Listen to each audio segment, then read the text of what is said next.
নমস্কাৰ, মই কস্তুৰী বৰা। মই আপোনালোকৰ মাজলৈ আজি অন্য এটা ভিডিঅ' লৈ আহিছোঁ। আজিৰ ভিডিঅ'ৰ বিষয়বস্তুটো অলপ ডিফাৰেণ্ট এটা চিনেৰিঅ' আৰু চিটুৱেশ্যনত বুজাবলৈ বিচাৰিছোঁ। ডেফিনেটলি চাইক'লজিকেল এনালাইচিছখিনি মই ইয়াত ধুনীয়াকৈ কৰি দিয়াৰ চেষ্টা কৰিম। কি হয়, বহুত সময়ত আমাৰ যিটো after pregnancy delivery postpartum depression প্ৰত্যেকগৰাকী নাৰীয়েই ফেচ কৰে। এতিয়া পষ্টপাৰ্টাম ডিপ্ৰেশ্যন প্ৰত্যেকগৰাকী নাৰীয়ে ফেচ কৰে যদিও বা কিছু ক্ষেত্ৰত বহু নাৰীৰ ক্ষেত্ৰত এনেকুৱা হয় যে তেওঁলোকে তেওঁলোকৰ যি পষ্টপাৰ্টাম মানে ডিপ্ৰেশ্যন বহু লেভেললৈকে এক্সট্ৰিম নোহোৱা পৰ্যায়লৈকে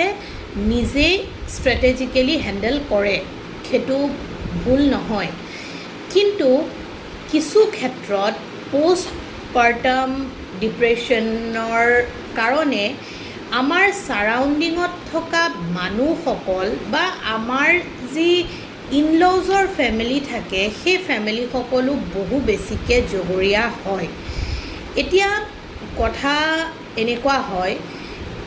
এগৰাকী ব্ৰেষ্ট ফিডিং মাদাৰে সদায়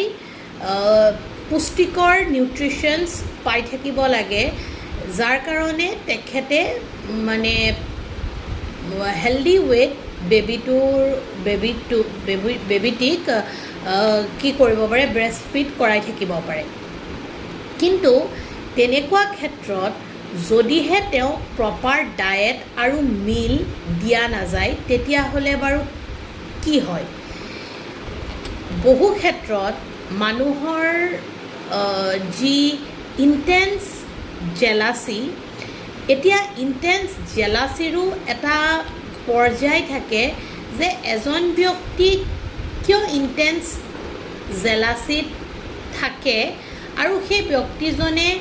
অন্য এগৰাকী ব্যক্তিক কি পৰ্যায়ত হাৰ্ম কৰিব বিচাৰে। এতিয়া জেলাচি শুনিবলৈ শব্দটো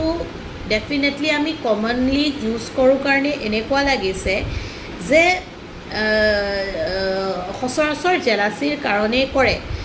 এতিয়া জেলাচিৰ কাৰণে কৰে যদিও চাইক'লজিকেলি সেই ব্যক্তিজনে নিজৰ যি পাৰ্চনেলিটি ট্ৰেইটছ, বিহেভিয়াৰেল ট্ৰেইটছ, তাত তেওঁলোকৰ নাৰ্চিছিষ্ট বা এণ্টি ছ'চিয়েল বিহেভিয়াৰৰ ট্ৰেইটছ থাকে। তাৰ উপৰিও এটা পৰ্যায়ত কম্পেৰিজন এই লেভেলত তেখেতৰ চলে যে তেখেতে উইলিংলি আৰু কনচিয়াছলি জানে যে অপজিটে থকা ব্যক্তিগৰাকীক সহজে মানে এথিকেলি, লিগেলি আৰু ধৰি ল'লোঁ ছ'চিয়েলি পানিছমেণ্ট দিব নোৱাৰি। মানে কোনো ধৰণৰে তেখেতক কোনো কাৰণত কোনো পৰ্যায়ত পানিছমেণ্ট দিব নোৱাৰি। কিন্তু যদিহে তেওঁক এটা মানে এভিডেঞ্চ নথকা ক্ষেত্ৰত পানিছমেণ্ট দিয়া যায়, তেন্তে ডেফিনেটলি সেই ব্যক্তিজন কি হ'ব,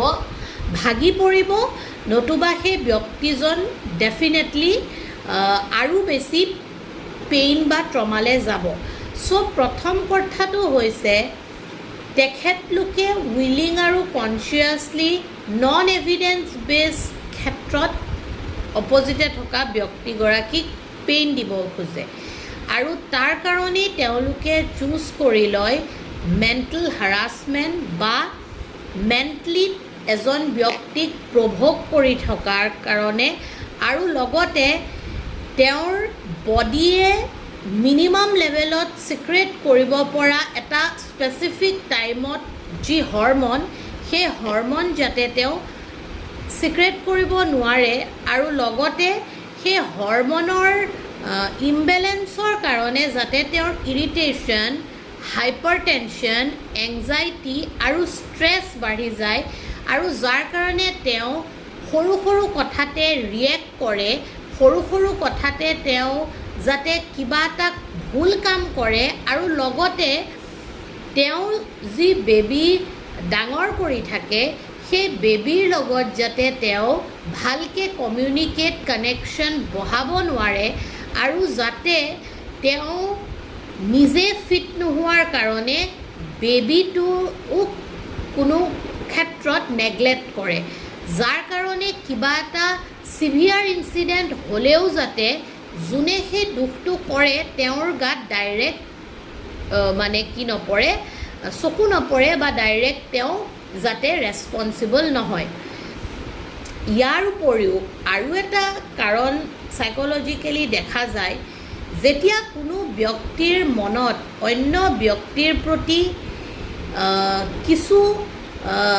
মানে নিগেটিভ ৰিজাইনমেণ্ট থাকে আৰু ব্যক্তিয়ে যেতিয়া সেই ৰিজাইনমেণ্টটো প্ৰকাশ নকৰাকৈ সেই ব্যক্তিজনৰ পৰাও তেওঁক বেনিফিট লাগে, যিজন ব্যক্তিক তেওঁ হাৰ্ম কৰে, আৰু তেওঁ সেই বেনিফিটটো সন্মুখত গৈ পেলাই খুজিবও নোৱাৰে বা তেওঁ ক'বও নোৱাৰে for the person fake ego' বা যিয়ে নাথাকক তেখেতৰ মনত। সেইকাৰণে ছেকেণ্ড কথাটো হৈ গ'ল, যেতিয়া এগৰাকী মাদাৰক হেল্ডি নিউট্ৰিশ্যনছখিনি ব্ৰেষ্ট ফিডিং কৰা অৱস্থাত প্ৰভাইড কৰি নাথাকিব, তেতিয়া ডেফিনেটলি সেই মাদাৰগৰাকীয়ে ছাৰ্ভাইভেলৰ কথা খুব বেছিকৈ চিন্তা কৰিব, তেওঁৰ বাচ্ছাটোৰ ছাৰ্ভাইভেলৰ কথা, লগতে তেওঁৰ নিজৰ ছাৰ্ভাইভেলৰ কথা। আৰু এই ছাৰ্ভাইভেলৰ কথা চিন্তা কৰোঁতেই ব্যক্তিজনে, যিজন ব্যক্তিৰ লগত এই মানে পৰিস্থিতিবোৰ ঘটি থাকে, সেই ব্যক্তিগৰাকীয়ে যাতে সেই ছিটুৱেশ্যনটো মানে সেই পেইনৰ প্ৰেছাৰটো আৰু সেই ছিটুৱেশ্যনটোৰ পৰা পলাই যায় বা ফ্লি এৱে কৰে, আৰু লগতে সেই ছিটুৱেশ্যনটো পলাই যোৱা বা এৰি দিয়াৰ পিছত সেই ব্যক্তিজনক যাতে বিভিন্ন এলিগেশ্যনছ লগাব পাৰে, যাৰ কাৰণে অলৰেডি মই কৈ গ'লোঁ, যিহেতু সেই ব্যক্তিজনক লিগেলি, মৰেলি, প্ৰিন্সিপালি আৰু এথিকেলি বা ছ'চিয়েলি কোনো মানে টাৰ্ম এণ্ড কণ্ডিশ্যনত তেখেতক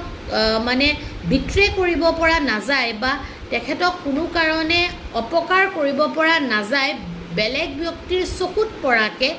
তেন্তে সেই ব্যক্তিজনৰ সেই প্ৰেছাৰৰ কাৰণে ব্যক্তিজনে উঠোৱা যিকোনো এটা ৰং ষ্টেপৰ কাৰণে বা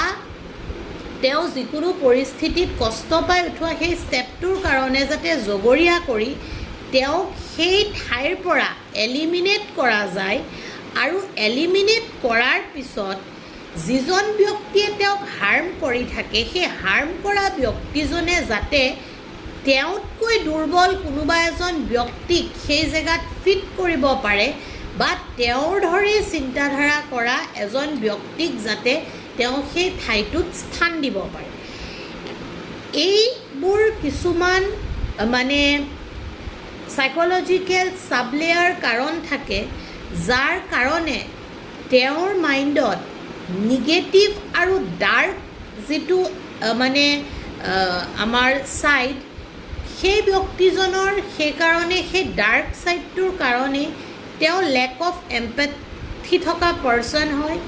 হিউমেনিটি বেকগ্ৰাউণ্ডত তেওঁ একেবাৰে জিৰ' হয়, লগতে তেওঁ এজন হাৰ্মফুল ইণ্ডিভিজুৱেল হয়। তেওঁ যিকোনো ছিটুৱেশ্যনতে, যিকোনো পৰিস্থিতিতে তেওঁ যিকোনো ব্যক্তিকে তেওঁৰ সুবিধাৰ মতে হাৰ্ম কৰিবলৈ তেওঁ কুণ্ঠাবোধ নকৰা ব্যক্তি। আৰু তাৰ উপৰিও সেই ব্যক্তিজনে এনেধৰণে নিজক প্ৰেজেণ্ট কৰে যে তেওঁ যি কৰি আছে বা তেওঁ যি চিন্তা ৰাখে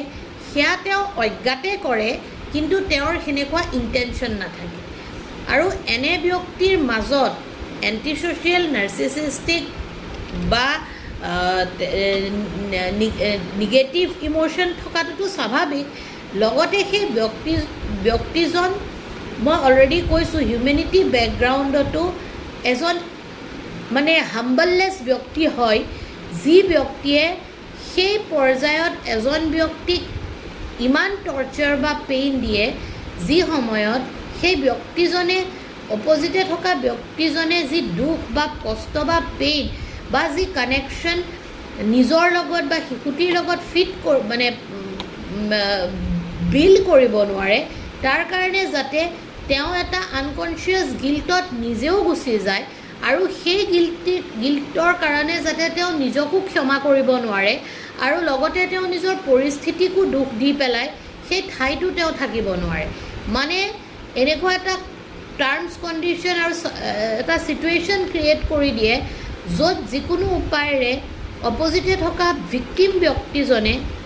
সেই ছিটুৱেশ্যনটোত স্থিতি মজবুত কৰি ৰাখিব নোৱাৰে আৰু যদিহে কেনেবাকৈ সেই ব্যক্তিজনে কোনো কালে স্থিতি মেনেজ কৰে বা মজবুত কৰি ৰাখে, সেই ব্যক্তিজনৰ